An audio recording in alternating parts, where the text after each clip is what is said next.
dans un monde en proie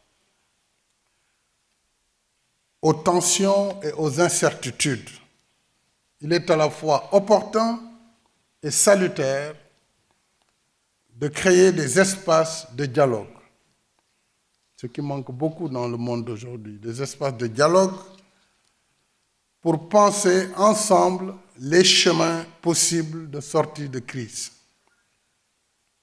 Face aux urgences, le cours de l'histoire est à nouveau trouble. Le système multilatéral, qui est né des décombres de la Seconde Guerre mondiale, pour promouvoir la paix, le progrès partagé et la solidarité entre les nations, ce système, disais-je, montre aujourd'hui ses limites. Il peine à offrir des réponses concertées aux défis contemporains. En effet, les instances multilatérales semblent figées, alors que les conflits, qu'ils soient anciens ou nouveaux, ces conflits persistent, les uns plus dévastateurs que les autres. Les menaces terroristes restent entières à travers le monde. Les conférences sur le climat, les COP, se suivent. Nous en sommes à la 29e et la 30e COP pointe à l'horizon au Brésil. Malgré tout, le réchauffement climatique s'aggrave et le monde vit une guerre commerciale majeure alors qu'il peinait déjà à se relever de la crise économique post-Covid-19. Dans ce contexte de crise et de mutation profonde, l'Afrique continue de faire face à plusieurs challenges. Oui, l'Afrique, qui d'ailleurs, pour l'histoire, il faut le dire, c'était ici à Berlin en 1885 que la partition de l'Afrique a été décidée par les puissances coloniales.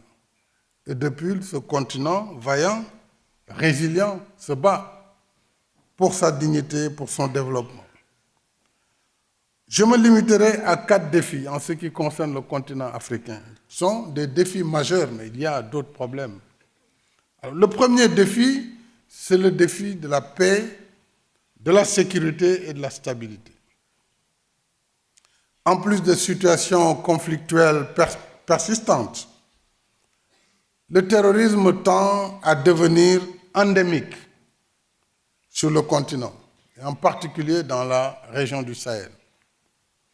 Il faut dire que depuis des années, l'Afrique n'a de cesse d'alerter sur le fait que des opérations de maintien de la paix classiques de l'ONU, que ces opérations ne sont pas adaptées à la lutte antiterroriste, faute de mandat et faute de moyens adéquats pour faire face. En témoigne la fin précipitée d'ailleurs de certaines de ces missions dans la colère et l'incompréhension des populations. Nous l'avons vécu au Mali, nous l'avons vécu au Congo, etc., etc. C'est pourquoi nous avons toujours plaidé, nous Africains, pour des mandats plus robustes et des moyens mieux calibrés pour combattre le terrorisme dans le cadre de l'architecture africaine de paix et de sécurité, bien entendu avec le soutien logistique et financier des Nations Unies et des pays partenaires. C'est à ce prix, et à ce prix seulement, que nous pourrons vaincre le terrorisme sur le continent africain ou tout au moins réduire de façon significative ses moyens d'action. Et il y va de notre intérêt commun, car la persistance du terrorisme en Afrique constitue une menace globale qui relève de la responsabilité du Conseil de sécurité de l'ONU, qui est garant du système de sécurité collective. Et quand on voit la situation au Mali aujourd'hui et dans le Sahel, pour beaucoup, Elle découle de cette situation de non prise en charge adéquate de la lutte contre le terrorisme dans ce pays et dans le Sahel. Ça n'explique pas tout, mais pour beaucoup. Le second défi que je voulais évoquer avec vous ce matin, c'est le défi du développement.